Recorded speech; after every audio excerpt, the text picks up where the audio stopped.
Film की शुरुआत 1964 के वक्त से होती है। एक एंटीक शॉप के अंदर हम लॉरेन और उसके हस्बैंड एड को देखते हैं, जहां उन्हें एक लड़की ने बुलाया था क्योंकि उसके डैड कहते थे कि इस शॉप में कुछ इविल पावर्स हैं। वो लड़की मानती नहीं थी, पर फिर आखिर एक दिन बिना किसी वजह के उसके डैड ने अपनी जान दे दी, फांसी से लटक कर। और उस दिन के बाद से इविल पावर्स ने लड़की को डराना शुरू कर दिया। इसलिए इस लड़की ने लॉरेन को यहाँ बुलाया था। लॉरेन ने अंदर जाकर एक मिरर देखा और सेंस किया कि इसमें एक डरी हुई सोल के साथ कुछ इविल एनर्जीज भी थी। लॉरेन ने इस मिरर को छुआ और उसको मिरर में अजीब वियन नजर आने लगे कि जैसे वो इविल पावर्स प्रेग्नेंट लॉरेन के बच्चे को हासिल करना चाहती हो। वो डर गई। अचानक से बाहर तूफान और बारिश भी शुरू हो गई। लॉरेन को इस टाइम पेट में दर्द भी होने लगा और इसी हालत में उसे हॉस्पिटल एडमिट करवाया जाता है, जहां लॉरेन एक बेटी को जन्म देती है, पर वो मरी हुई थी। इस बच्चे के पैदा होते ही हॉस्पिटल में बहुत कुछ पैरानॉर्मल यानी डरावना हुआ, जैसे लाइट्स का फ्लिकर करके बंद हो जाना और तेज तूफान के साथ चीजों का टूटना, जिसकी वजह से डॉक्टर्स भी डर गए। और लॉरेन ने यहाँ इस टाइम उस इविल एनर्जी को सेंस किया था जो मिरर के अंदर थी, यानी यहाँ पर जो कुछ भी हो रहा था वही इविल एनर्जी कर रही थी। लॉरेन इस टाइम रोते हुए गॉड से अपनी बेटी को बचाने की प्रे करती है। और हैरानी की बात ये कि एक मिनट बाद वो बच्ची जिंदा भी हो गई। अभी ये बच्ची जिस कंडीशन में पैदा हुई थी उसका नॉर्मल इंसान होना तो पॉसिबल नहीं था। उसे भी बचपन ही से अपनी मॉम की तरह ही इविल चीजें नजर आने लगी थी, जो उसे डराती भी थी। लॉरेन जो अपनी बेटी की जिंदगी को नॉर्मल रखना चाहती थी, वो उसे समझाती है कि ये सब चीजें बस बेहद से ज्यादा कुछ भी नहीं होती, और वो उसे कुछ मैजिकल स्पेल्स सिखाती है जिससे वो चीजें जूडी से दूर हो जाया करती थी। जूडी के पैदा होने के बाद से लॉरेन ने उस मिरर वाले केस को नहीं देखा था क्योंकि उसकी इविल एनर्जी लॉरेन की बेटी को नुकसान पहुंचाना चाहती थी और लॉरेन अपनी बेटी को इस सब से दूर रखना चाहती थी। हालांकि पूरी जिंदगी खुद लॉरेन और एड ने हजारों पैरानॉर्मल केसेस सॉल्व किए, पर हमेशा जूडी को उससे दूर रखा था। खैर, अब मूवी में लगभग 22 साल का वक्त गुजर जाता है। हम जॉन की फैमिली को देखते हैं जिसमें 9 लोग थे और आज ही वो लोग नए घर में शिफ्ट हुए थे। जॉन अपनी बेटी के लिए एक एंटीक मिरर गिफ्ट लेकर आता है, जो वही इविल मिरर था जिसे हमने मूवी के स्टार्ट में देखा है। आते ही इस मिरर की इविल एनर्जी ने अपना आप दिखाना शुरू कर दिया। जब ये लोग मिलकर केक काटने की तैयारी कर रहे होते हैं तो अचानक कैंडल्स खुद ब खुद बुझ जाती है और ठीक उसी टाइम पर उनकी सीलिंग टूटकर उनके ऊपर गिर जाती है, जिसकी वजह से जॉन की बेटी को काफी चोट आती है। इस टाइम सीन कट होकर हमें बताया जाता है कि ये सब एक सच्ची कहानी पर बनाया गया है और लॉरेन और एड की लाइफ का ये सबसे खतरनाक पैरानॉर्मल केस था जिसने उनकी लाइफ पर भी असर डाला था। मूवी दोबारा कंटिन्यू होती है और हम लॉरेन को अपने घर पर देखते हैं जो अपनी फैमिली के साथ डिनर कर रही थी। तभी वो अपनी बेटी जूडी के कंधे पर किसी इविल एनर्जी का हाथ देखती है, जिसे जूडी खुद भी देख पा रही थी। लॉरेन इशारे में उसे रिलैक्स रहने का कहती है और उसे वही स्पेल बोलने का इशारा देती है जिससे वो इविल एनर्जी को भगाया करते थे, और वो खुद भी वही पहनने लग जाती है, जिससे वो हाथ गायब तो हो जाता है। लेकिन आज पहली मर्तबा लॉरेन इन सब चीजों से डर गई थी क्योंकि उसने सेंस कर लिया था ये वैसे ही पावरफुल एनर्जी थी जो जूडी के पैदा होने पर उसके सामने आई थी। अब सीन कट होकर हमें दोबारा उसी घर को दिखाया जाता है जहाँ पर वो मिरर गया था। यहाँ पर एक डॉल आवाजें करते हुए हवा में उड़ने लग जाती है और ये सब जॉन की बेटी की आंखों के सामने होता है। इसी घर में हम जैनेट को भी देखते हैं जो जॉन के बेटे की वाइफ थी। उसे भी कपड़े धोते हुए अपने पीछे किसी की आहट महसूस होती है। इसके बाद हम जैनेट को किचन में देखते हैं। वो किसी से फोन पर बात कर रही थी तो कोई पीछे से उसकी फोन की लाइन को खींचने लगता है। उसे लगा कि ये बच्चे कर रहे होंगे, लेकिन वहाँ तो बच्चे थे ही नहीं। और ये एहसास होने के बाद जैनेट बहुत ज्यादा डर गई। दिखाया जाता है कि जॉन की बेटी जिसने डॉल को हवा में उड़े हुए देखा था, वो उसी डॉल के पीछे एक बुढ़ी भूत को भी देख लेती है। वो बच्चे इतनी ज्यादा डर चुकी थी कि रात में जॉन इन्हें उसके डैड और अपने भाई के घर आने पर वो ये सारी बातें उन्हें बताती है। सारे उसकी बातों पर यकीन नहीं करते, पर जैनेट को यकीन आ रहा था कि जरूर इस घर में कुछ गड़बड़ है क्योंकि इसके साथ भी सुबह से अजीबोगरीब काम हो रहे थे।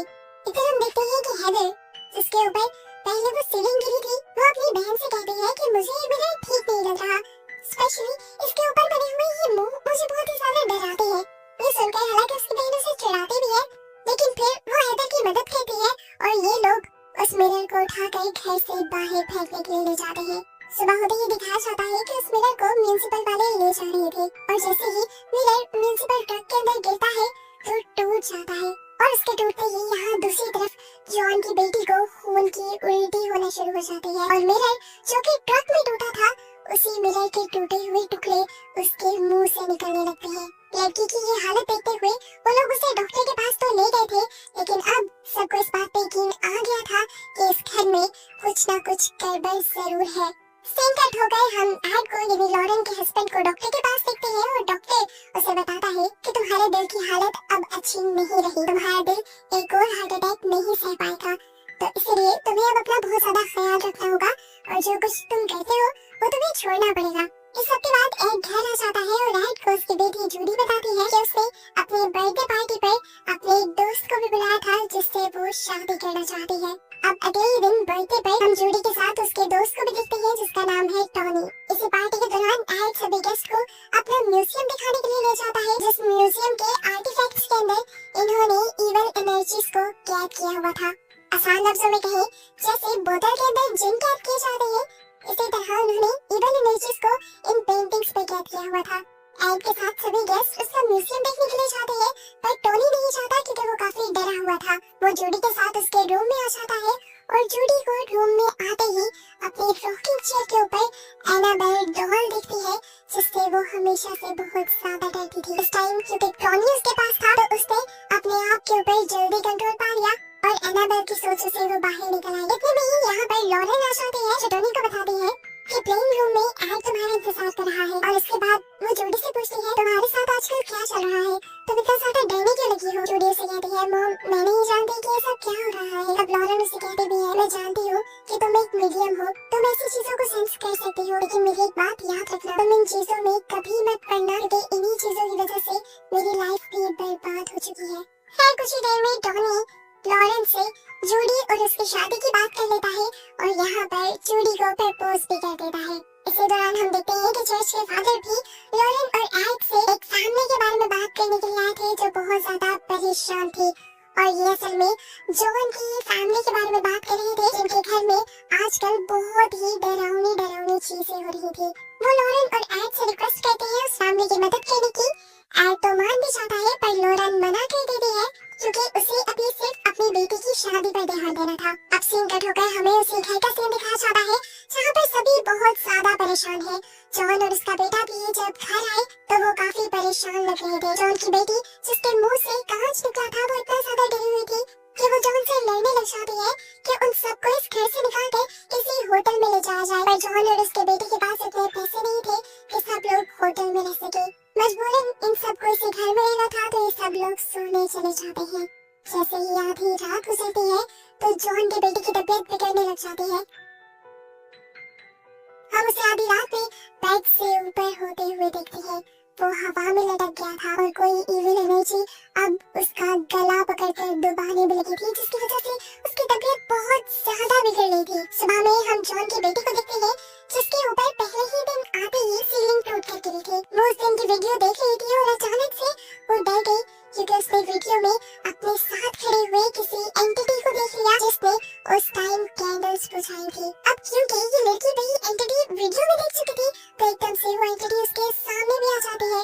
ये एक लंबा समय था जिसके बड़े बड़े बाल थे और वो गुस्से में कुल्हाड़ी लिए उसे मारने के लिए उसकी तरफ भी बढ़ता है और यहाँ वो लड़की जोर से चिल्ला देती है और उसके चिल्लाने से सभी घर वाले जाग जाते हैं क्योंकि एक ही टाइम में घर के दो लोगों के साथ इतना डरावना सीन हुआ था तो सभी लोग घबरा चुके थे। इसीलिए सुबह होते ही जेनेट और उसका हस्बैंड जैक मीडिया को बुला लेते हैं और अपनी प्रॉब्लम्स मीडिया के सामने रख देते हैं। उनकी कहानी बहुत जल्दी मशहूर हो जाती है कि किस तरह एक फैमिली को इविल एनर्जीज तंग कर रही है।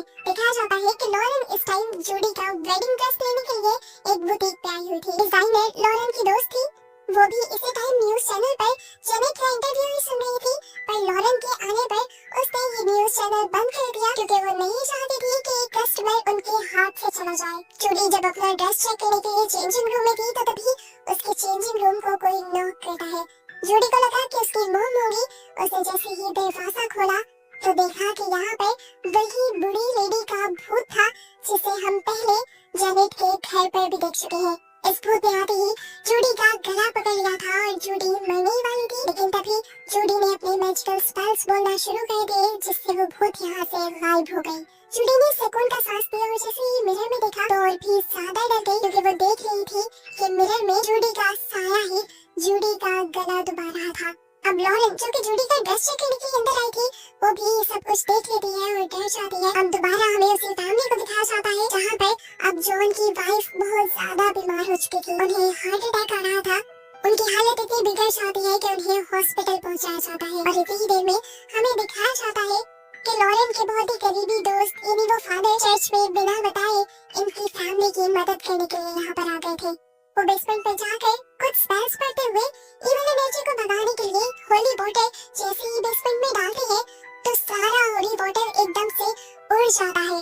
पानी इस टाइम भाप बन के उड़ा था और इस भाप में फादर ने कुछ देखा भी था, जिसकी वजह से वो घबरा भी गए थे। वो इस फैमिली से वापस आने का वादा करते हुए फौरन एड से मिलने के लिए जाते हैं। इस टाइम एड की फैमिली घर पर नहीं थी, तो उन्होंने बैठकर इंतजार करने का सोचा। अभी वो बैठे ही थे कि उनके नाक में से खून निकलने लग गया और यहाँ का फोन भी बजने लगा। उन्होंने फोन उठाया तो दूसरी तरफ एक डरावनी आवाज ने उन्हें कहा कि आपका काम खत्म हो गया है और अब आप यहाँ से जा सकते हैं। ये कहते ही कॉल बंद हो जाती है और एकदम से इस कमरे के दरवाजे और लाइट्स भी बंद हो जाती है। पूरे कमरे में अंधेरा हो जाता है और हम देखते हैं कि इस कमरे के नॉब भी उल्टे हो चुके थे। जिस पर पहले होली क्रॉस बना हुआ था वो नॉब भी बिल्कुल उल्टा हो जाता है, जो इस चीज का साइन था कि यहाँ पर इविल एनर्जी ने कब्जा कर लिया है। फादर ने इसी डीमन को अंदर आते हुए देख लिया था। वो उससे बचने के लिए क्रूसीफिक्स उठा लेते हैं, लेकिन उनके क्रूसीफिक्स के अंदर भी आग लग जाती है। क्रूसीफिक्स के जलने की वजह से एक मिनट के लिए फादर घबरा गए, डर गए। उनका बस ये घबराना ही था कि उस इविल एनर्जी ने उन्हें भी प्रोसेस कर लिया और वो यहाँ पर मौजूद एक तार से अपने आप का गला घोटकर अपने आप को ही मार देते हैं। लॉरेन और एड भी उनके मरने पर काफी दुखी और शॉक थे। जब जूडी फादर के फ्यूनरल पर फादर की ग्रेव को हाथ लगाती है तब उसे अजीबोगरीब विजन दिखाई देता है। वो इस टाइम चर्च के लोगों से सवाल करती है कि आखिर फादर मरने से पहले गए कहाँ थे, तो चर्च के लोग उन्हें जॉन की फैमिली के बारे में बताते हैं। अगले सीन में हमें लॉरेन को घर पर दिखाया जाता है। वो जब बर्तन धो रही थी तो उसे एक अजीब सा डरावना विजन दिखाई दिया। उसने देखा कि जूडी का लॉकेट पानी में गिरा हुआ था और उसके लॉकेट में उसकी तस्वीर के बजाय खून था और अचानक फिर पूरा किचन खून से भर गया। लॉरेन इस विजन से बहुत ज्यादा घबरा गई और एड ने उसे संभाला। लॉरेन बुरी तरह सहमी हुई थी क्योंकि वो अपने इस विजन का मतलब जानती थी कि अब उसकी बेटी जूडी की जान खतरे में है।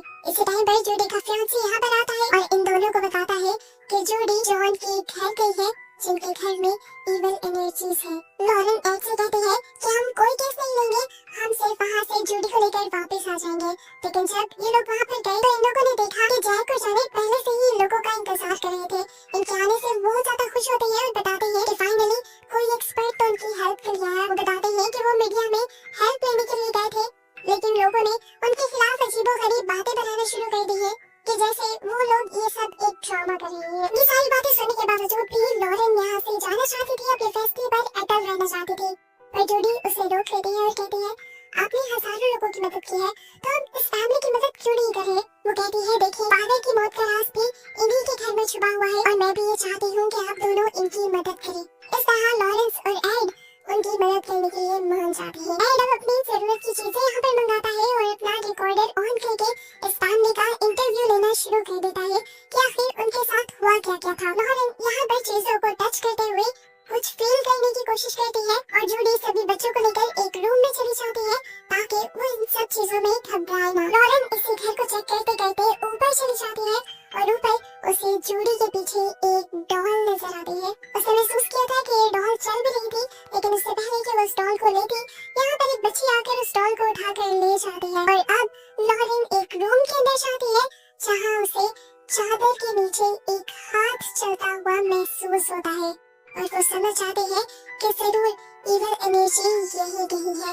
वो अब ऊपर से नीचे आ रही थी तो हमने डोर पर 3 अजीबोगरीब सुराख देखे, जिन सुराख में से आर पार नजर आ रहा था और इन सुराखों को देखते हुए लॉरेन सारी कहानी समझ जाती है और जाकर एड को बताती है कि इस घर के अंदर असल में 3 सोल्स हैं, एक लेडी, उसकी बेटी और उसका हस्बैंड। लॉरेन एड को बताते हैं कि इस घर में जो हस्बैंड रहता था वो बहुत ही ज्यादा जालिम था। वो अपनी वाइफ पर जुल्म करता था और उसकी वाइफ ही कमाया भी करती थी। इन्हीं सारी चीजों से निकलने के चक्कर में उस आदमी की वाइफ किसी और के साथ दोस्ती कर लेती है और जैसे ही ये बात उस आदमी को पता चलती है तो वो गुस्से में एक कुल्हाड़ी लेकर अपनी वाइफ और अपनी बेटी को बेदर्दी से मार देता है, जिसके बाद उसने खुद अपनी भी जान ले ली थी। ये बड़े बालों वाला आदमी वही भूत था जिसे हमने पहले जॉन की बेटी के सामने भी देखा है। ये सुनकर एडी कहता है ये तो सादा सी सोच है, इनसे डरने वाली तो कोई बात ही नहीं है। हमने पहले भी तो कितनी सोच को उनके अंजाम तक पहुंचाया है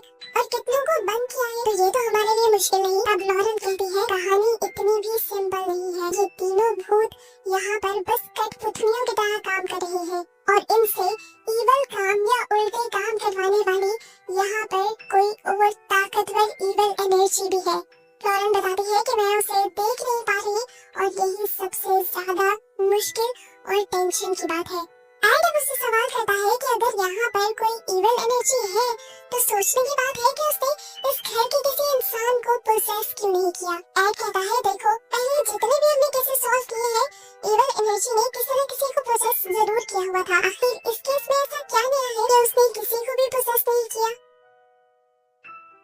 सीन कट होकर हमें दिखाया जाता है कि जूडी को ऊपर से अपनी मॉम की आवाज आ रही थी। आवाज को फॉलो करते हुए वो ऊपर एटिक में भी आ गई, जहाँ हमें वही मूवी के स्टार्ट वाला मिरर दिखाया गया जिसके अंदर ईवल एनर्जी थी। और हमें मूवी के स्टार्ट वाले ही लॉरेन के रियल से ये भी पता चला था कि वो ईवल एनर्जी लॉरेन की बेटी यानी जूडी को चाहती है।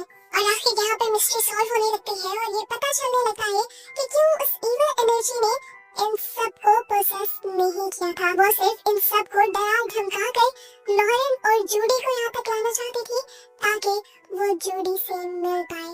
यहाँ पर जूडी उस मिरर को टच कर देती है और उसके टच करते ही इस कमरे में अजीब सी हलचल मच जाती है।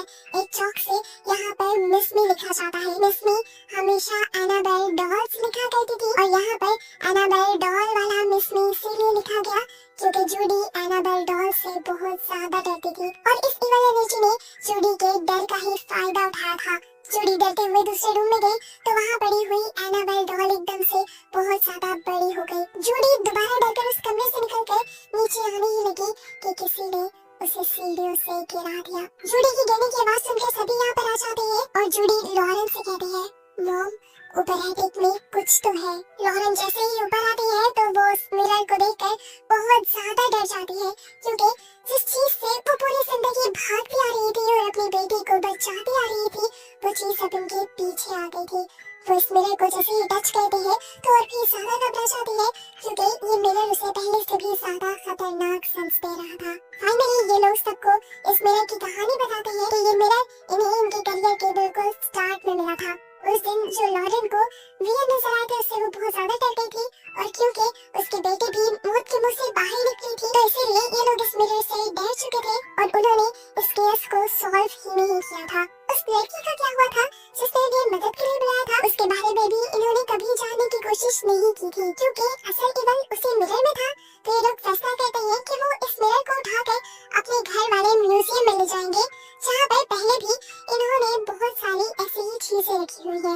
ये लोग यहाँ पर उस मिरर को यहाँ से बाहर ले जाने की तैयारी करना शुरू करते हैं जबकि दूसरी तरफ यहाँ पर डॉग भी बहुत ज्यादा भौंकने लग जाता है। इन लोगों ने मिरर के ऊपर चादर बांधकर उसके ऊपर काफी सारी बेल्ट भी लगा दी थी ताकि मिरर के ऊपर से ये चादर ना उतरे और ये लोग मिरर में ना देख पाए। ये लोग उस मिरर को उठा तो लेते हैं लेकिन एकदम से वो मिरर बहुत ज्यादा भारी हो जाता है।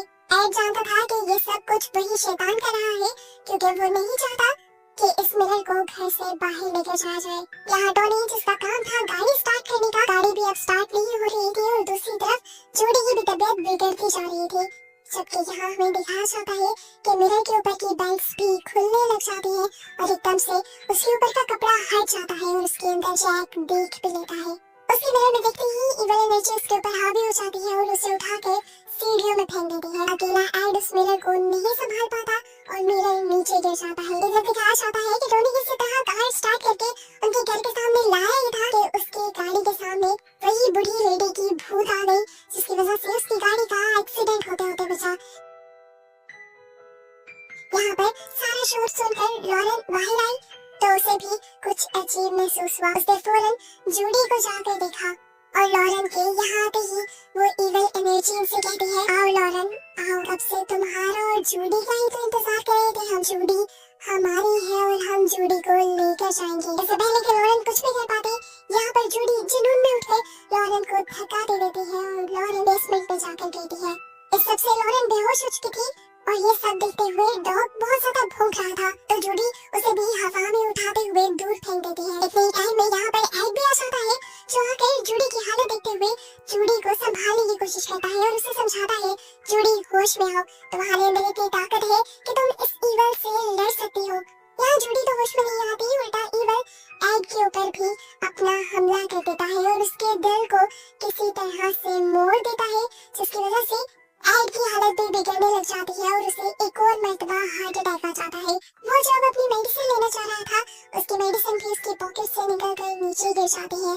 टॉनी जो बाहर से इस घर के अंदर आना चाहता था, इस घर के सारे दरवाजे लॉक हो चुके थे और अब वो घर के अंदर आने के लिए बेसमेंट का रास्ता चलता है, जहाँ हम पहले भी लॉरेन को देखते हैं और उसके साथ उसी कुल्हाड़ी वाले भूत को भी, जो भूत उसे मारने ही वाला था, लेकिन ठीक टाइम पर टॉनी ने आकर उसे बचा लिया। और इस टाइम पर हमें उस भूत की वाइफ भूतनी को भी दिखाया गया, जिसने टॉनी की मदद की थी बेसमेंट का दरवाजा खोल के इस घर में आने में। अब टॉनी लॉरेन को संभालते हुए ऊपर ले जाता है, जहाँ हम देखते हैं कि एड भी अपनी दवाई को हासिल करके अपनी दवाई ले चुका था और उसकी तबीयत भी बेहतर हो गई थी। ये सब लोग अब उस इविल एंटिटी से लड़ने के लिए तैयार हो गए थे। वो जानते थे कि इविल एंटिटी सिर्फ जूडी के पीछे है। एड और लॉरेंस यहाँ रहने वाली पूरी फैमिली को घर से बाहर भेज देते हैं और अब अपनी बेटी जूडी को बचाने का मिशन स्टार्ट करते हैं। दिखाया जाता है कि उस इविल एंटिटी ने जूडी को हवा में लटकाया हुआ था। इन लोगों के वहाँ आते ही वो एंटिटी जूडी को नीचे फेंक देती है और जूडी की सांसें बंद हो जाती है। ये लोग जूडी को सीपीआर देते हैं और तभी एड की भी तबीयत बिगड़ने लग जाती है। लॉरेन इस टाइम अपने कंधे पर उस इविल एंटिटी का हाथ देखती है, लेकिन वो घबराती नहीं, बल्कि वो कुछ स्पेल्स बोलने लग जाती है, जिसकी वजह से जूडी और एड के ऊपर से भी कुछ वक्त के लिए उस इविल का कब्जा खत्म हो जाता है। उस इविल एंटिटी ने इन दोनों को तो छोड़ा था, पर अब टॉनी को पकड़ लिया था। यहाँ पर वो मिरर जो था एकदम से उठकर वो तेजी से इस कमरे में घूमने लग जाता है और टॉनी के ऊपर गिर जाता है। ये सब देखते हुए एड जल्दी से एक्सोर्सिज्म शुरू करते हैं और अपनी बाइबल उठाकर उसे पढ़ने लग जाते हैं। एक्सोर्सिज्म होता देखकर उस इविल एंटिटी को इतना ज्यादा गुस्सा आ जाता है कि वो एड की बाइबल के अंदर ही आग लगा देता है और एड का हाथ भी जलने लग जाता है। यहाँ तक कि उसने एड को अपनी ताकत से खामोश भी कर दिया था, लेकिन एड ने इतनी जल्दी हार नहीं मानी। अपने आप को वो होश में लेकर आया और उसने दोबारा से बाइबल की वर्स पढ़ना शुरू की। हिम्मत करते हुए एड उसी बाइबल को अब शीशे के ऊपर लगा देता है, जिसकी वजह से वो इविल एंटिटी और भी ज्यादा तड़पने लगी थी।